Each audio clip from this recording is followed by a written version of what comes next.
Magandang umaga mga igan, makukumpleto na ng National Bureau of Investigation o NBI ang mga larawan ng 15 itinuturing na suspect sa hazing kay Julio Servando. Pero isa sa mga isinasangkot sa insidente, nakaalis na raw ng bansa. May live report si Haji Rieta. Haji! Yes, Igan, nakalabas naman ng bansa ang isa muna sa mga sangkot sa kaso na ikinamatay nga ni Julio Servando, ang estudyante ng De La Salle University College of St. Benilde. At ayon pa nga sa NBI, Igan, ay malapit na raw nila makompleto ang nasa 15 larawan ng mga suspect sa kasong ito. Narito ang ulat. Kinumpirma ng isang source ng GMA News sa Bureau of Immigration, July 1 na umalis sa bansa patungong Amerika si John Kevin Navao, isang frontman ng Tau Gamma Pi na sangkot umano sa hazing na kinamatay ni Julio Servando. Gayunman, tuloy daw ang NBI sa pagtugis kay Navao at iba pang mga nasa likod ng krimen. Halos kompleto na raw nila ang mga larawan ng 15 ituturing na suspect sa nasabing hazing. Napangalanan na rin ng ilan, kabilang na sina Navao, ang master initiator na si Emerson Calupas o kilala sa palayo na Emeng. Daniel Paul Bautista o Pope Bautista na sinasabing sumunod sa One Archer's Place matapos mabalitang nawala ng malay si Servando.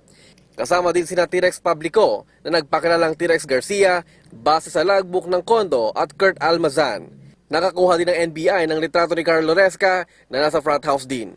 Eksklusibo namang nakuha ng GMA News ang CCTV video na ito sa isang fast food chain malapit sa One Archers Condominium sa Maynila. Nakita sila Servando bago sila sunduin para sa initiation rites. Mga alas 12 ng hapon, dito kami nagsimula magnipon-nipon. Tapos mga bandang 4:30, nakompleto na kami. Nung kompleto na yung grupo, mga 5:30, umalis na kami dito. Binalikan kahapon na NBI ang front house kasamang isang saksi kung saan itinuro niya kung saan ginawa ang initiation rites. Itinuro niyang ang lugar kung saan pinapwesto ang mga neophyte para paluin ng paddle at padaalin sa iba't ibang pananakit sa iba't ibang bahagi ng katawan. Umabot na lang siya na 48 na palong tinamo ni Servando ayon sa saksi.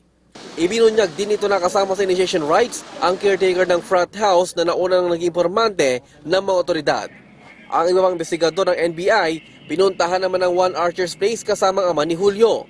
Dito nakita ang ilang gamit ng mga kasama niya. Ayon sa NBI, halos patapos ng paghahanap sa mga suspect. Sakali maglabas na ng warrant of arrest laban sa kanila, agad na silang arestuhin. We will treat them as suspects, of course. If we will have the warrant, you know what we are going to do, di ba? We will just serve the warrant.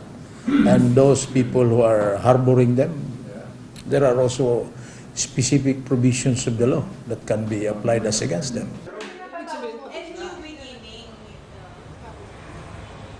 Igan, sa nga ay patuloy tayo nakantabay dito sa NBI sa Maynila dahil ang Death Investigation Division ng NBI ay nakakatanggap ng mga surrender feelers mula sa mga sangkot sa nasabing kaso nga ng hazing. Igan?